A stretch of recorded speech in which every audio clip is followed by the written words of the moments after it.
नमस्कार साथियों, स्वागत है आपका हमारे YouTube channel super life moment में। आज हम लोग निकल पड़े हैं नाथुला पास के लिए। जी हाँ, नाथुला पास जो कि हमारे चीन और भारत का बॉर्डर है और वहीं से होकर हमारे यहाँ चीन से व्यापार होता है। तो हम लोग निकल पड़े हैं नाथुला पास के लिए। रास्ते बहुत ही अच्छे थे।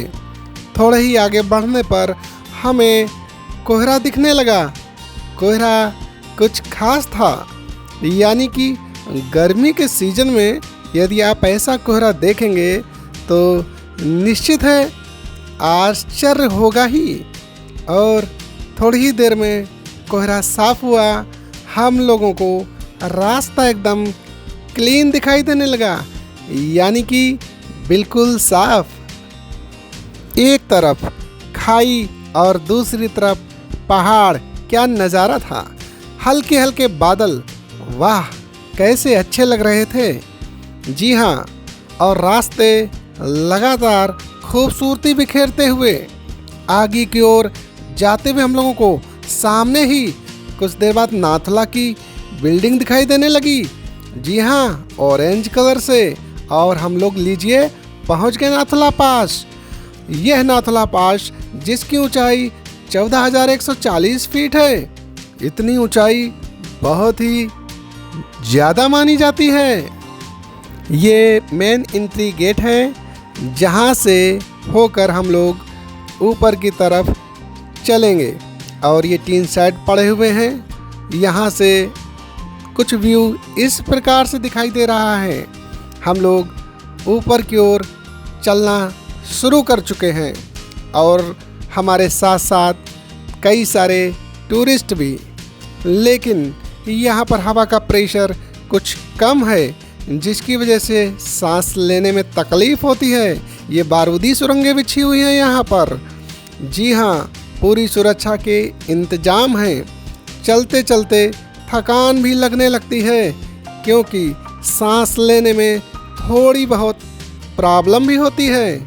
लेकिन फिर भी यहाँ देशभक्ति का जुनून कुछ ऐसा चढ़ता है कि एहसास ही नहीं होता कि हम लोगों को कोई सांस लेने में दिक्कत भी है। और ये लहराते हुए झंडे और ये खूबसूरत हवाएं हमारे हृदय में हिलोरे पैदा कर देती हैं।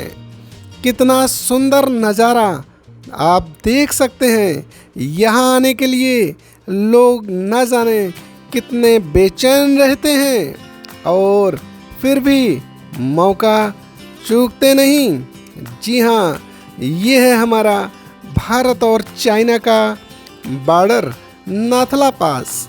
हर एक इंडियन का सपना होता है कि वो उस बॉर्डर पर जाकर कम से कम एक बार ज़रूर देखे। और ये सपना हम लोगों का पूरा हुआ। और आपको भी मौका मिले तो यहाँ ज़रूर आइएगा। यहाँ पर सारे के सारे टूरिस्टों ने नाथुला पास का मज़ा लिया।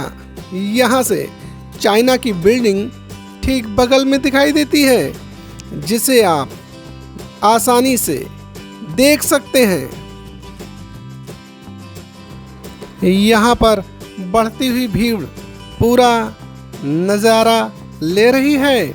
और वहाँ से नीचे उतरने के बाद सारे के सारे सैलानी यहाँ पर नीचे आकर अपने अपने फ़ोटो खिंचवाते हैं और यहाँ से कुछ मीठी यादें अपने साथ ले जाते हैं।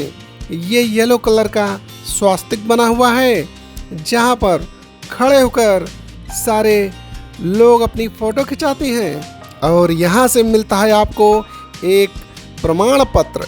जी हाँ, जिसे आप जान पाते हैं कि आप यहाँ आ चुके हैं। अब यहाँ से हम लोग नीचे की ओर चल दिए बाबा हरभजन सिंह मंदिर की ओर, और धीरे धीरे आगे की ओर बढ़ना शुरू हो चुके थे।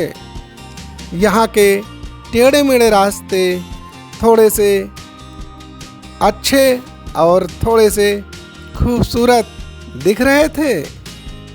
हमारे यहाँ आने का एक ही मकसद था कि हम बाबा हरभजन सिंह के मंदिर को भी देखें। जी हाँ, उनके बारे में कहा जाता है कि वो मरने के बाद भी अपनी ड्यूटी बड़े ही आराम से कर रहे हैं, यानी कि उनकी आत्मा आज भी अपनी ड्यूटी निभा रही है, ऐसा यहाँ के स्थानीय लोग मानते हैं।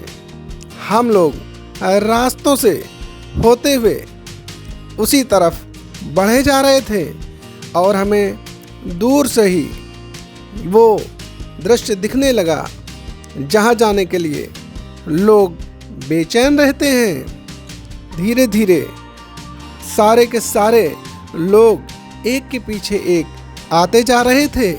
यहाँ का मौसम पल में बदल जाता था, पता ही नहीं चलता था कि कितनी जल्दी मौसम कब से कब बदल गया।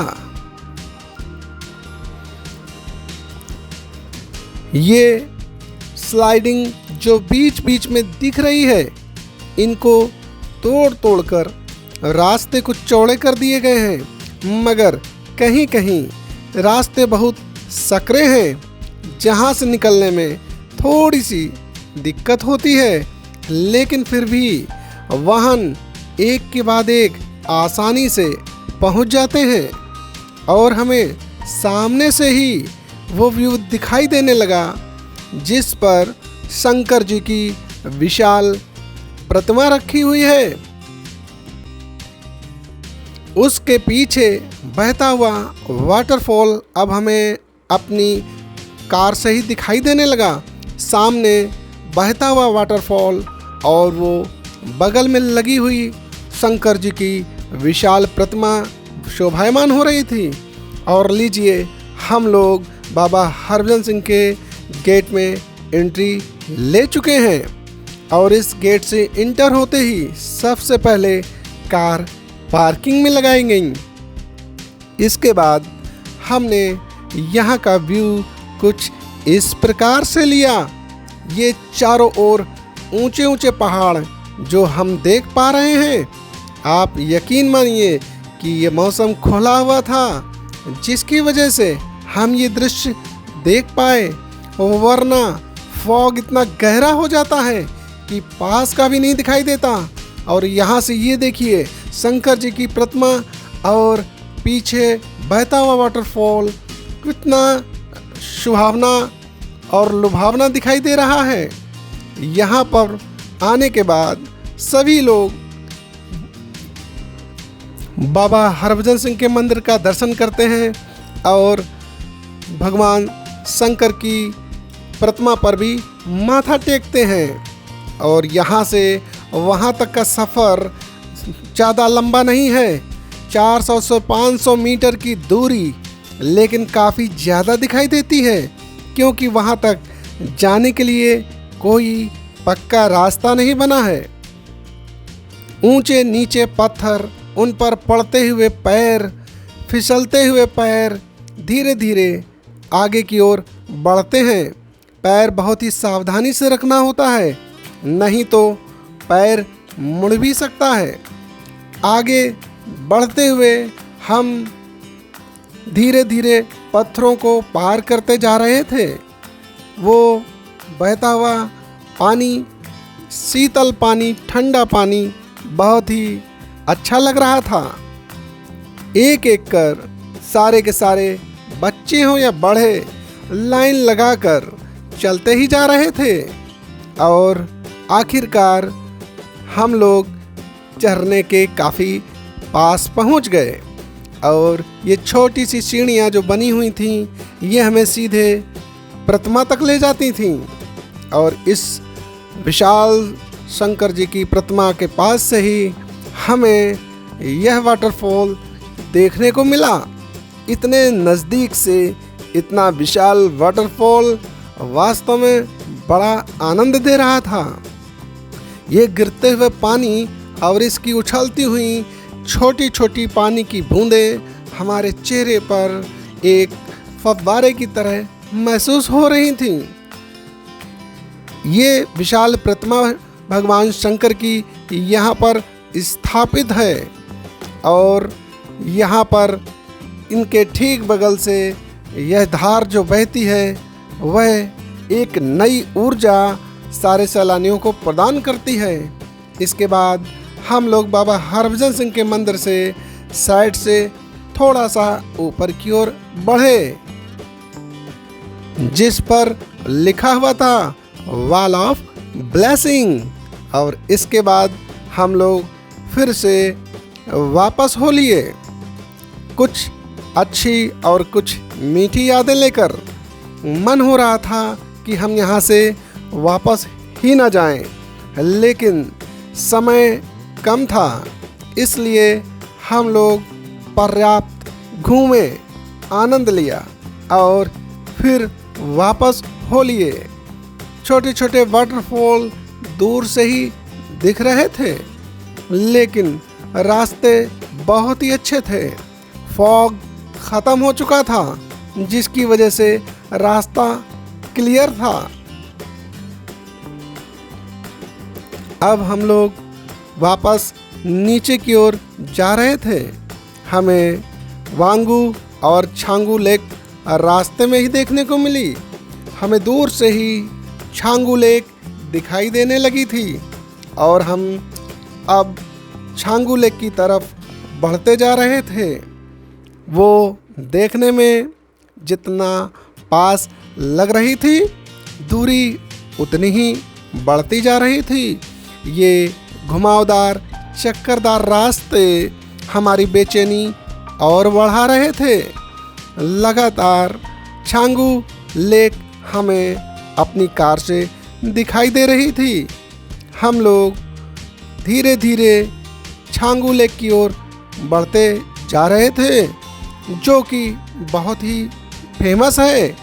छांगू लेक सर्दियों में जम जाती है और एक बर्फ़ का ग्लेशियर जैसा दिखाई देने लगती है। ये देखिए, यहाँ से आप छांगू लेक को क्लियर देख सकते हैं। अब हमारी कैब बिल्कुल छांगू लेक के साथ साथ चल रही है। एक साइड में हमारी बाईं तरफ छांगू लेक और हमारे दाईं तरफ ऊंचे ऊंचे पहाड़। क्या सुंदर नज़ारा है! वाह, पहाड़ के बीच में इतना जल भरा हुआ वाकई में बहुत ही अच्छा दिखाई दे रहा है।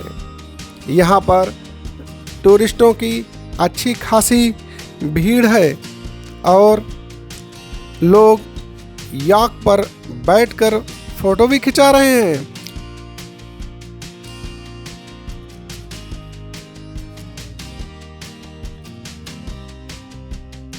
और लीजिए, हम लोग छांगू लेक पर पहुंच गए। ऊपर से छांगू लेक का व्यू कुछ इस तरह से आ रहा है। मैं आपको दिखाने की कोशिश कर रहा हूं। याक पर बैठकर लोग फ़ोटो खिंचवाते हैं, जिसका प्राइस 100 रुपीज़ है। और यदि आप सवारी करना चाहें तो 400 से 500 रुपीज़ में आप याक राइडिंग भी कर सकते हैं, जो कि बच्चों को बहुत ही पसंद आती है। यहाँ पर अच्छा खासा समय व्यतीत करने के बाद फिर से वापस हम लोग धीरे धीरे गंगटोक की ओर चल दिए और इन्हीं प्यारे प्यारे रास्तों से होकर प्यारी प्यारी यादें लिए हुए हमने आज नाथुला पास देखा। नाथुला पास देखने के बाद बाबा हरभजन सिंह के मंदिर में जाके आशीर्वाद लिया। इसके बाद छांगू लेक को देखा और छांगू लेक को देखने के बाद हम लोग वापस हुए और रास्ते में हमें मिला मंदाकिनी वाटरफॉल। जी हाँ, मंदाकिनी वाटरफॉल जो जाते समय हम नहीं देख पाए थे, क्योंकि उस समय फॉग बहुत ज़्यादा था और हमें कुछ नहीं दिखाई दिया, सिर्फ पानी की आवाज़ सुनाई दे रही थी। लेकिन वापसी में हमने कोई मौका नहीं चूका और इस वाटरफॉल का भरपूर मज़ा उठाया। यहाँ पर हम काफ़ी देर रुके। बड़ा ही मज़ेदार दिखाई दे रहा था ये झरना। इसका टपकता हुआ पानी, झरझर झर की आवाज़ हमारे कानों में एकदम साफ सुनाई दे रही थी। वाह, कितने अद्भुत नज़ारे थे। इसका मज़ा तो आप यहाँ आकर ही ले सकते हैं। बाकी यहाँ पर बच्चों ने काफ़ी मज़े किए। वो कुछ नए नए तरीके से एक्शन कर रहे थे और इस तरह से हमारी यात्रा पूरी हुई। नमस्कार।